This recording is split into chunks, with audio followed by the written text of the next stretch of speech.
Praise the lord.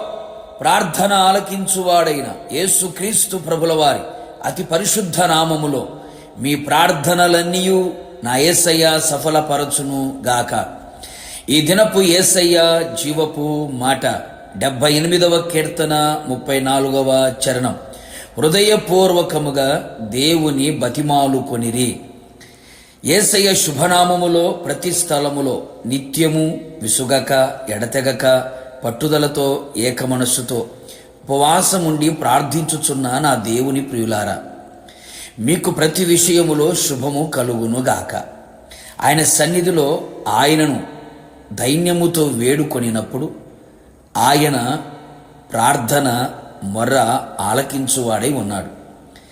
మనము ఆయన వైపు తిరిగి ఆయన వైపు చేతులు చాపి ఆయన వైపు చూచి ఆయన తట్టు మన హృదయమును ఎత్తి హృదయపూర్వకముగా బతిమాలు కొనిన ఎడల, మాటికి మాటికి గోజాడిన ఎడల, సిగ్గుమాలి మాటికి మాటియే అడిగిన ఎడల నిశ్చయముగా ఆయన నిన్ను కరుణించి నీ మీద దయచూపును, నీ వైపు తిరుగును, నీ ప్రార్థనలు ఆలకించును, అంగీకరించును, ఆశ్చర్యమైన కార్యములు జరిగించును.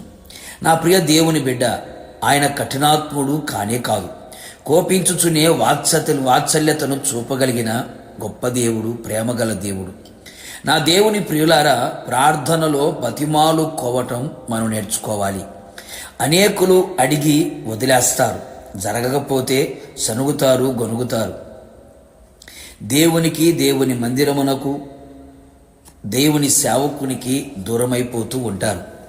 మనము అట్టి వారముగా ఉండరాదు, కనబడరాదు. ఆయన వైపు తిరిగి హృదయపూర్వకముగా బతిమాలిన వారమై ఉండెదము. ఎంతోమంది మన పితరులు ఆ విధముగా బతిమాలుకొని దేవుని దగ్గర నుండి జవాబును పొందుకొనిరి, అన్ని విషయములలో జయమును పొందుకొనిరి, ఆశీర్వాదకరముగా చరిత్రలో నిలిచిపోయిరి. మనష్షే అనే రాజు శ్రమలో ఉన్నప్పుడు తన దేవుడైన యేసయ్యను బతిమాలుకొని తన పితరుల దేవుని సన్నిధిని తన్ను తాను బహుగా తగ్గించుకొని ఆయనకు మరలిడినప్పుడు ఆయన అతని విన్నపములు ఆలకించి చెరసాలలో నుండి తన రాజ్యములోనికి తెచ్చెను, సింహాసనం మీద కూర్చుండబెట్టెను. నీవు జాగ్రత్తగా దేవుని వెదకిన ఎడల, సర్వశక్తుడైన దేవుని బతిమాలు కొనిన ఎడల నిశ్చయముగా ఆయన నీయందు శ్రద్ధ నిలిపి నీ నీతికి తగినట్లు నీ నివాస స్థలమును వర్ధిల్ల చేయును. అప్పుడు నీ స్థితి మొదట కొద్దిగా ఉండినను తొదకు నీవు మహా అభివృద్ధి పొందెదవు.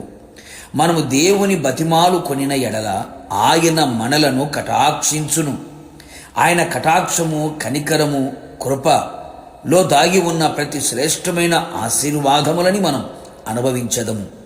ఎలుగెత్తి యేసయ్యను బతిమాలుకొని నీ కలిగిన బాధ ఆయన సన్నిధిలో తెలియచెప్పుము. నిశ్చయముగా నీ బాధలన్నిటిలో నుండి నిన్ను విడిపించును, కాపాడును, నీ ఎడల శ్రద్ధ చూపును. ఆయనను బతిమాలు కొనుట మన ఆత్మీయ జీవితంలో, భౌతిక జీవితంలో మేలు కలుగు చేయును. భక్తుడైన యాకోబు దూతతో పోరాడి జయం పొందెను. అతడు కన్నీరు విడిచి దేవుని బతిమాలెను. బేతేలులో ఆయన అతనికి ప్రత్యక్షమాయెను.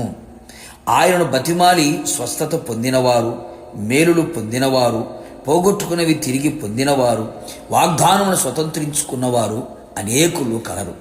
కావున నా దేవుని ప్రియులారా, మనము ఆయన సన్నిధిలో ఆయనను హృదయపూర్వకముగా బతిమాలు కొనిదము, ఆయన వైపు తిరిగదము. నిశ్చయముగా ఆయన నీ వైపు తిరిగి నీ ప్రార్థన ఆలకించి ఆయన వచ్చినప్పుడు నిన్ను ఆయనతో కూడా చిరకాలం ఉన్నట్లుగా కృపదయ చేయునుగాక. ప్రార్థన. అత్యంత కృపగలిగిన మా తండ్రి, నీ పరిశుద్ధమైన పాదములకు స్తోత్రాలు. మరొకసారి మా ప్రార్థన ఆలకించే దేవుడుగా మీరు ప్రత్యక్షమయ్యారు. నీ వైపు తిరిగి హృదయపూర్వకముగా బతిమాలు కొనిన వారి జీవితంలో మీరు చేసే గొప్ప కార్యములన్నీ కూడా ప్రభా, మీ ప్రియ బిడల జీవితంలో మీరు చేయమని కోరుతున్నాం. అన్ని విషయాలు ఆశీర్వదించి అన్ని విషయంలో జయమును కలుగు చేసి విజయోత్సవాలు ఊరేగింప చేసి మీరు ఆకడకు సిద్ధపరచమని యేసు నామములో అడిగి పొందుకొని ఉన్నాము తండ్రి, ఆమేన్. నిశ్చయముగా మీరును మీ కుటుంబ సభ్యులందరూ ఆయన వైపు తిరిగి బతిమాలుకొని దైవాశీర్వాదములు పొందుదురుగాక. God bless you.